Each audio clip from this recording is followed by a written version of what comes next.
Hey guys, inside number 4. For this one, we're going to look at the testimony of the prophet Joseph Smith. Now, this is contained in the front.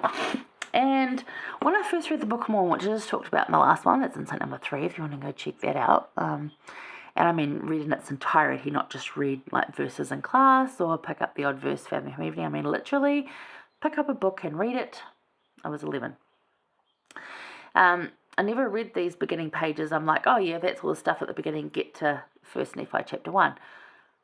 Don't neglect reading these and absorbing them, because it just gives you this great foundational groundwork for adding upon. You want to build properly, get a good foundation. This is the good foundation. So, the prophet of Joseph Smith. The testimony of the prophet of Joseph Smith is there, and it goes 2 more pages. Now, it's kind of small print, but the good thing is I already said, knocking the camera there, if you don't want to or if you're having trouble reading this smaller print, listen to it on audio.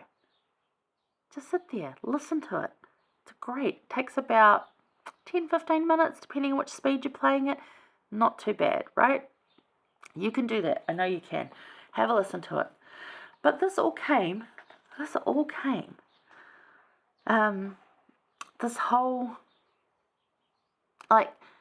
he had the first vision at 14, but the Book of Mormon came to Joseph Smith because he prayed for help.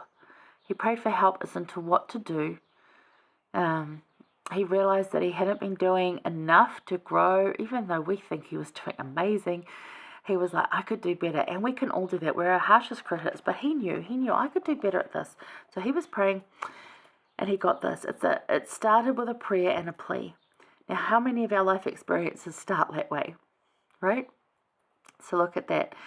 What you can tell from here are some really cool things. You can tell that God knows you, because he says there in, what are we, 1, 2, 3, 4, the 5th paragraph.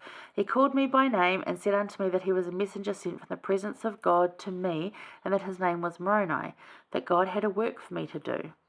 So there you go. God knows you, and he's got a work for you. That is still true now. God knows you. He's got a work for you. And sometimes we just don't want to know what that is, do we? But yet we can't avoid it. There is a way we'll be led to either doing it or finding out what it is and then just willingly doing it. So I would absolutely say that finding out what it is and willingly doing it goes a whole lot better. So do that. And then further down, talks about the Urim and Thummim and different things and how this is going to work. But what the important sentence that I've pulled out is, it said, God had prepared them for the purpose of translating the book. God had prepared. He will help you. The things that you are going to accomplish today, this year, this life, he has prepared. He will help you. This isn't something he's doing last minute and making up. He has prepared every contingency plan, every possibility outcome, which is mind-boggling how he does that, because there's things that I know are last-minute decisions from me, and they work in with about 10 other people's last-minute decisions, and yet somehow things were already prepared. And I'm like, that's kind of amazing. And I know you didn't come up with this last minute, and I'm sure you've got some things up your sleeve that we just have no idea about, but still, that was incredible. I know he's a God of miracles, but every now and then he just pulls one out that I'm just like, wow. Did not see that coming at all in any shape or form. Would never have thought of that. What amazingness. And it's just, unexpected deliverer, absolutely, but God is a God of those miracles that you just, oh my gosh. Which is why I wear the, and I've got it on my necklace as well, but one of the honey and ice jewelry things from my friend Tonya. I can't even see it. It says but God anyway. Lighting in here is not so good today. But God, because all the things can be against you, and yet God. It's as simple as that. And you think, what? But it is. Alright, so there's some things there. And then after all these visions happened, which I also wrote down here as well, he says he lay musing on the singularity of the scene and marvelling greatly. Now we should do that more after our spiritual experiences or after anything. Musing on the singularity of the scene. I'm like, oh, I like that sentence, Joseph, I really do. marveling greatly at what had been happening. This is moments after the message. Like, sit with it. Let it percolate in your soul. And there's some great little things in here you can pull out. Like, you'll have your own. But how to meditate on there, the fact that Jesus went away and did that, Joseph shows he does this. We talk about meditation now, and a lot of people still say, oh, it's rubbish. And not proven throughout scriptural history that is a very spiritual, healthy thing to do. Talks about, like we had surprises there and how, and again, and it says again and again and again and over and over this experience. There's so many things in here about Joseph having this interaction with Moroni that really shows the relationship they formed, that shows the relationship he had with Christ, that also shows how God interacts with us and his relationship with us as well. It's really lovely. One of the paragraphs nearer the end talks about, accordingly as I had been commanded, I went at the end of each year, and at each time I found the same messenger there, and received instruction and intelligence from him at each of our interviews respecting what the Lord was going to do, and how and in what manner this kingdom was to be conducted in the last days. Now, I have highlighted that part because often there is waiting times for us to do many different things, and we can get quite angry and frustrated. No, he didn't. There's one point there where he was like, how is this going to happen? Because he was promised that Alvin, his brother, was going to be the one who went with him to help him get these plates. But Alvin died. And Joseph's like, what do I do now?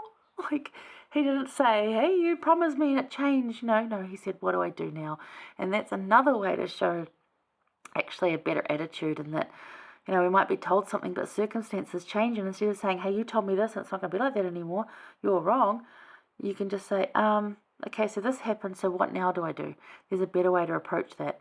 But he wasn't angry in the wait. He sought advice instead. He went to Moroni and said, okay, I don't get to take them this year again, sweet, but I'm excited to get them, but, okay.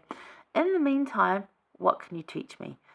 And such an open, teachable mind, and it's just, But then he says later, he said, I soon found out the reasons why he has received such strict charges to keep them safe. He needed that preparation time, and we can look back too when we finally get the thing we're after we've had all the waiting, we can see why we needed the preparation time. So true. So one of the several times recorded in writing is Joseph's account of Moroni and the experience of gaining the plates. There is so much more to this, however, this is a great start to introduce the reader to this history. So look for how Joseph describes the plates and the importance of the Book of Mormon, and what if this account stands out to you. Now, I've shared some of the things that stand out to me, at least this time around reading. I've read this many times now. But what of this stands out to you? What in there? Is there a key phrase? Is there a sentence? Is there a paragraph that just hits you right now? That waiting one got me because I feel I'm in for a year of waiting, another year of just wait.